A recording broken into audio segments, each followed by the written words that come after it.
So what's the deal with these Amazon guitars? I went ahead and took it upon myself to grab one by EART, Eart, who knows.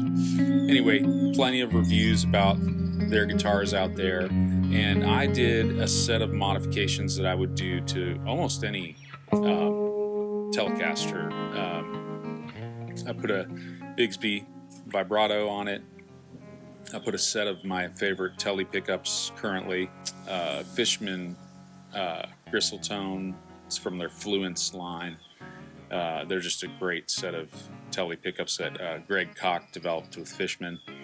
I put a HOSCO VISOR nut, which is a compensated nut, on the neck. I put some locking tuners in place of the stock tuners.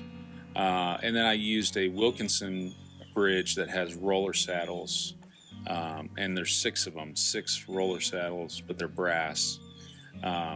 So I'm planning on taking a moment here to play it for you going on in the background of this video. I also don't know if it's roadworthy yet. You know, I'm going to play a gig with it this weekend, and I'll have a better idea of if it can stand up, you know, to the test of a heated battle. So what else can I tell you about it? Okay, so the neck on these is really great. The frets are beyond what a lot of players would experience just going to most any store and picking a guitar off the wall. So I would say these frets are you know, the fret work, so to speak. However they're doing that, it feels a lot more expensive than the guitar is. The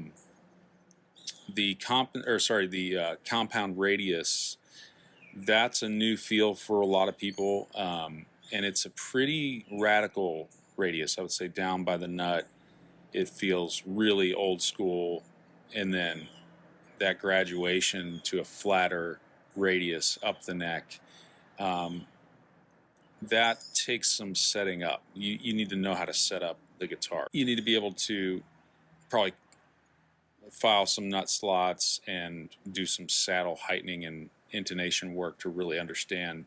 Now the guitar comes set up great out of the box for the most part. For most people, it was set up with like 9s, I think, which is not my thing. I set it up with 11s for this guitar because I'm tuning it down.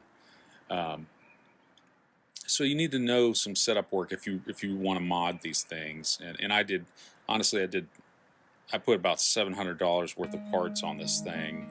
And so can I recommend that to you to do? No, I can't. I mean, that's you know, more than you would typically do to a guitar. But I need those parts for the things that I'm looking for that guitar to do. I'm having to take one of my other custom guitars out on the road and leaving it on the road for a while, so I needed this guitar to stay at home and be able to grab it off the wall and go track.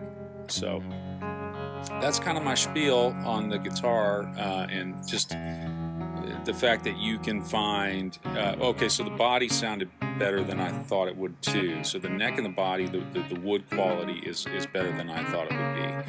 I was hoping it would be good, but that, you know, I would say is not the hype is not all smoke. You know, I mean, there's something there, and the fretwork again is something that's going to be a lot better than maybe some of you have ever experienced. You know, I have a luthier who does a lot of work for me.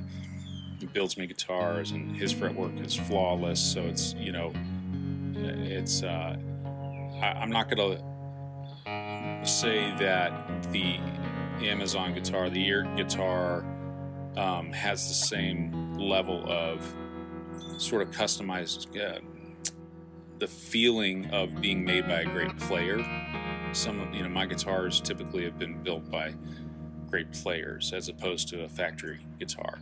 So I'm not going to lie and tell you that this guitar feels like that, but it does feel special in its own way, and I think it's a viable option, especially for modification. So at least upgrade your pickups, your wiring, and probably the tuners as well.